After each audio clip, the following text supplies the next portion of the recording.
Bonjour à vous les intermouettes et bienvenue dans ce nouvel épisode de Techniquement ce qu'il faut savoir, qui est la 24e vidéo du calendrier de l'Avent 2022 abordant l'impossibilité du récit du déluge biblique. Bien entendu, si vous souhaitez voir plus de vidéos traitant de ce sujet, vous pourrez retrouver en lien dans la description la playlist où sont rassemblées toutes les vidéos de ce calendrier de l'Avent, lien qui s'affiche également actuellement sur votre écran. Comme nous avons eu l'occasion de le voir à maintes reprises, les créationnistes défendent une interprétation littérale de la Torah, la Bible ou le Coran. Ouais on va pas se mentir, même s'il y a de petites différences dans les croyances et que leur ami imaginaire n'est pas le même, au niveau de la débilité des affirmations, c'est exactement la même chose. Si c'est écrit dans leur texte sacré, c'est vrai parce que le texte raconte la vérité de Dieu, et comment est-ce qu'on peut en être sûr ? Il suffit de lire le texte, il dit lui-même que c'est la vérité. Si ça c'est pas une preuve, je sais pas ce qu'il vous faut. Au passage, c'est pas du tout un raisonnement circulaire. Du coup, ces religes bas du front croient dur comme fer que le récit du déluge est vrai, que tous les animaux ont embarqué dans un bateau géant pour survivre dedans pendant 13 mois. Bien entendu, ce qui enrage encore plus les croyants que le fait qu'on ne partage pas leur ami imaginaire, c'est la théorie de l'évolution. Cette théorie, pourtant éprouvée des millions de fois, testée, retestée, attestée, et qui fait même des prédictions qui s'avèrent être exactes, ils la détestent. Et pourquoi est-ce que les croyants détestent la théorie de l'évolution au juste ? Eh bien parce qu'elle vient leur dire que, comme tous les êtres humains sur cette planète, ils ne sont que des primates. Rien de plus que des gros singes qui descendent d'une lignée de primates qui arpentent la Terre depuis des millions d'années. Et ça, y a pas plus horrible pour un croyant que de savoir qu'on le considère comme un singe. Non mais sérieusement, regardez-le ce singe, on ressemble pas du tout à ça nous, on est bien plus évolués. On n'est pas des animaux quand même. Du coup, les personnes qui ont confiance dans la capacité de la science à expliquer la diversité du vivant via des processus de mutation et de sélection naturelle sont affublées du sobriquet d'évolutionniste ou de darwiniste. Comme si l'état actuel de la théorie avait grand chose à voir avec les propositions de Darwin à son époque. C'est vrai qu'en presque 2 siècles, elle n'a pas du tout bougé, cette théorie. On n'a pas du tout découvert l'ADN, les processus de mutation, les transferts de gènes horizontaux. Bref, dire que la théorie de l'évolution dans sa forme actuelle c'est du darwinisme, c'est aussi idiot que de dire que la science de la matière actuellement, c'est de l'atomisme comme l'avait imaginé dans la Grèce antique Démocrite. Non mais vous comprenez, les sales évolutionnistes là, ils se croient supérieurs, avec leur science de Satan, ils veulent pas croire en Dieu, ils sont persuadés d'être mieux que les autres. Alors que bon, je sais moi que Dieu a créé l'univers uniquement pour y mettre des humains, je sais que Dieu il veut avoir une relation privilégiée avec moi, je sais qu'il m'aime et qu'il veut mon bien. Et là, tous ces impies sont tellement persuadés d'être le centre du monde, ces darwinistes là. Donc c'est clair, pour les croyants, l'évolution n'existe pas. Il est impossible à leurs yeux qu'une espèce change graduellement avec le temps et puisse sur des millions d'années acquérir ou perdre des capacités qui lui permettent de s'adapter à son environnement. Il est impossible toujours à leurs yeux qu'un ruminant, dont la population est confrontée à la nécessité pour sa survie de choper des feuilles en hauteur, puisse voir par pression sélective son cou s'allonger jusqu'à devenir, une girafe. Il est impossible qu'un petit animal marin ne conquiert de nouveaux territoires sur la terre ferme, et qu'il emporte encore aujourd'hui la preuve avec une respiration se faisant via des branchies. Genre, le cloporte. Il est impossible qu'une espèce vivant dans le noir complet pendant l'intégralité de sa vie puisse au fil des générations perdre sa pigmentation et ses yeux, qui ne leur sont plus d'aucun intérêt dans cet environnement. Mais quand même, que les yeux soient parfaitement développés et opérationnels lors de la vie embryonnaire, mais qu'ils périclitent un peu après. C'est vrai que c'est pas du tout des preuves ça, c'est juste la démonstration de la toute-puissance et de l'intelligence divine. Tout est donc comme ça depuis toujours, parce que Dieu a tout créé comme ça, et que c'était parfaitement parfait, donc ça n'a jamais changé pour être moins parfait. On continue comme ça, en gros, parce que de toute façon, on a toujours fait comme ça. C'est bien ça le problème avec vous, mon beau-fils. Vous faites toujours comme on fait tout le temps. Oui, puis on a tout le temps fait comme ça.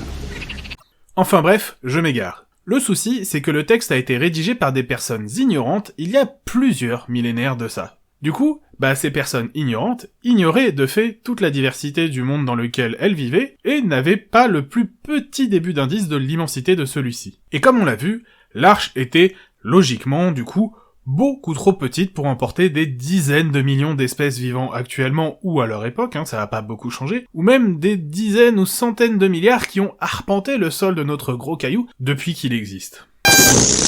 Gros caillou. Comment alors résoudre cette flagrante contradiction entre la quantité faramineuse d'espèces actuellement dans notre environnement et à la diversité hallucinante, avec le fait que l'Arche n'a pu sauver qu'une poignée d'animaux au grand maximum? Eh ben c'est très simple, ça se fait en seulement 3 étapes. Première étape, on dit que les animaux qui ont embarqué dans le bateau n'étaient pas des représentants de leurs espèces, mais des représentants de leur genre. Bon, on se fait pas chier du tout à expliquer ce que c'est un genre, hein, on ne fait pas chier non plus à respecter la définition scientifique du terme, l'idée c'est juste d'avoir l'air scientifique. Parce que la seule chose importante, c'est que en ayant l'air scientifique, tout en restant assez vague, on va réussir à faire croire aux crédules croyants que tout ce qu'on dit, c'est appuyé par quelque chose. Et donc les croyants vont tout gober d'un bloc.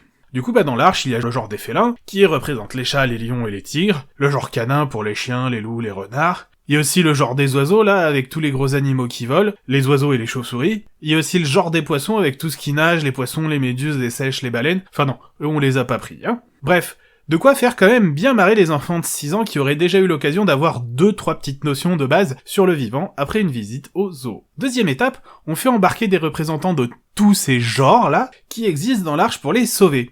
Alors, encore une fois, on va reprendre les chiffres des créationnistes d'AIG qui affirment que 7000 genres différents étaient représentés dans l'Arche. Troisième étape, une fois le déluge fini, les animaux sont libérés et vont pouvoir se reproduire tranquillou bilou. Ils vont croître en nombre et se multiplier comme Dieu le leur a ordonné, et de génération en génération, des petites variations vont apparaître, et chaque genre qui aura été sauvé dans l'Arche va petit à petit faire tout un tas d'espèces pour arriver à la diversité actuelle. Ah, mais dis donc... doucement là. Des animaux qui, de génération en génération, vont accumuler des modifications. Des modifications qui, lorsqu'elles deviennent nombreuses, font que 2 individus à la parenté très lointaine ne sont plus vraiment de la même espèce. Mais c'est la théorie de l'évolution, ça, en fait. C'est du grand foutage de gueule. Les créationnistes qui s'insurgent à longueur de temps contre la théorie de l'évolution qui explique simplement que les gènes ne sont pas fixes, mais que des changements graduels s'accumulent avec le temps, n'ont pour justifier l'immense diversité actuelle du vivant pas d'autre solution à proposer que des modifications graduelles chez les descendants de l'Arche. Du coup, de facto, de l'évolution. Ouais mais attention, c'est pas une évolution comme celle des salles scientifiques darwinistes là, parce que leur évolution là, elle va concerner tous les genres d'animaux, mais l'être humain, c'est pas un animal. Ah ouais, t'en dis quoi là, Tu l'as dans le cul, sale darwiniste. Tous les athées là qui commettent le crime de ne pas croire en Dieu. Rendez-vous, bande de criminels! Du coup, encore une fois, les créationnistes prouvent que les niveaux stratosphériques de débilité qu'ils arrivent à atteindre sont vraiment magistraux. Parce que leur bataille pour dire que l'évolution n'existe pas, c'est de se baser sur un livre qui n'est qu'un tissu de mensonges, et pour justifier ce mensonge, ils doivent faire appel à l'évolution. Si ça c'est pas un raisonnement abrutissant, je ne sais vraiment pas ce qui peut l'être. Et ce qui est drôle, c'est vite dit, avec les créationnistes, c'est que quand on se dit qu'ils ont touché le fond et qu'ils pourront pas aller plus bas dans la débilité, y a pas de souci, ils se retroussent les manches, ils sortent les pioches, la pelle, et ils attaquent le travail. Mais les artistes sont surprenants, on les attend là, et ils sont là, tac tac! Franchement, je suis persuadé que leur mauvaise foi est sans limite.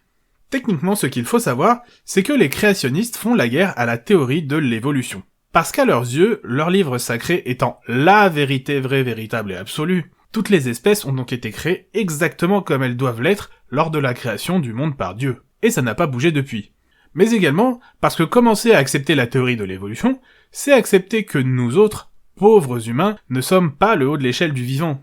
Nous ne sommes qu'une espèce de primate parmi tant d'autres, de grands singes avec qui nous partageons beaucoup de caractéristiques communes, des traces génétiques de notre lien de parenté, mais également tant d'autres choses plus ou moins dégueulasses ou chiantes. Genre par exemple, vous saviez que les pouces sur nos têtes descendent directement de l'ancêtre commun des poux du chimpanzé et de ceux du bonobo, preuve supplémentaire s'il en fallait de l'origine de notre espèce, mais que les morpions qui squattent nos magnifiques toisons pubiennes viennent quant à eux des poux des gorilles, quoique ça puisse impliquer des relations entre humains et gorilles, Du coup, pour essayer de justifier leur récit improbable, et leur arche bien trop petite pour faire rentrer toutes les espèces animales existantes, leur justification, c'est que l'arche n'a pas sauvé des espèces d'animaux, mais des genres d'animaux. À savoir des félins, des canins, des ruminants, tout ça. Sans se soucier le moins du monde de la définition véritable du mot genre, qui est utilisé justement en biologie, et s'assurer que cette définition soit correcte. Après le déluge, si l'on en croit les créationnistes, les animaux se sont reproduits et petit à petit diversifiés pour donner toutes les espèces actuelles. Enfin, sauf les dinos qui sont quasiment tous morts à la sortie de l'arche. Genre au moment où ils ont posé le pied là, paf, plus de dinos.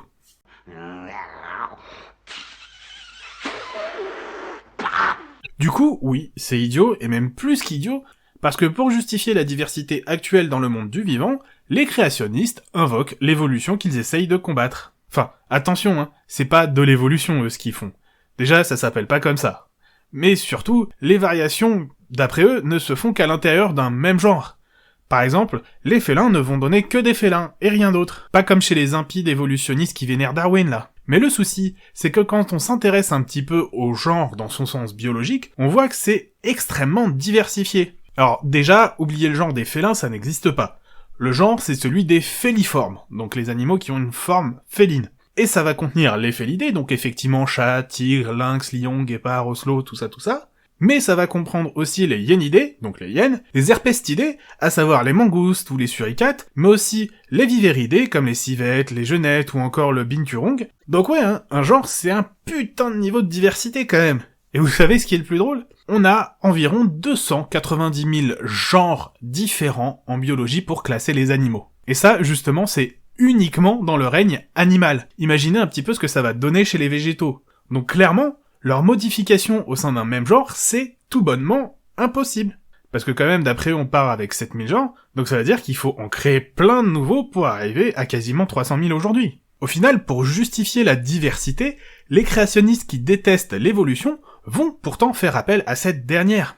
Mais il y a deux immenses différences avec l'évolution au sens biologique dans ce que disent les créationnistes. Déjà, dans leur évolution, hein, l'espèce humaine est toujours supérieure à toutes les autres et ne change pas parce qu'elle est faite à l'image de Dieu et donc parfaite. Ensuite, ils n'acceptent pas l'évolution graduelle des espèces qui s'étendent sur des millions d'années, ainsi que les processus de spéciation qui ont lieu.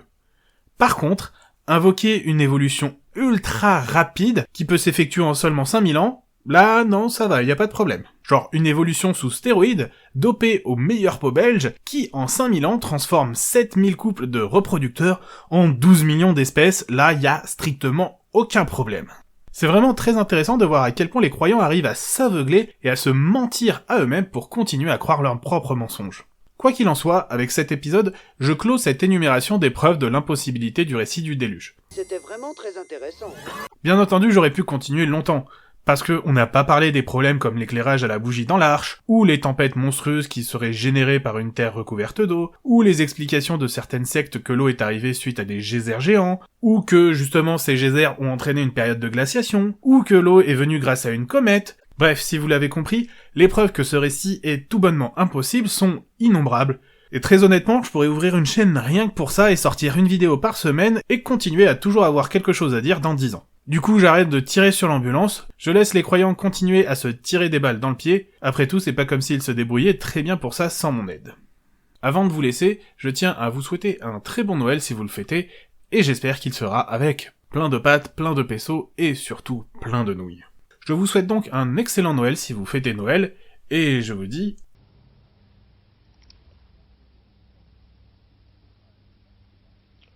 Au revoir.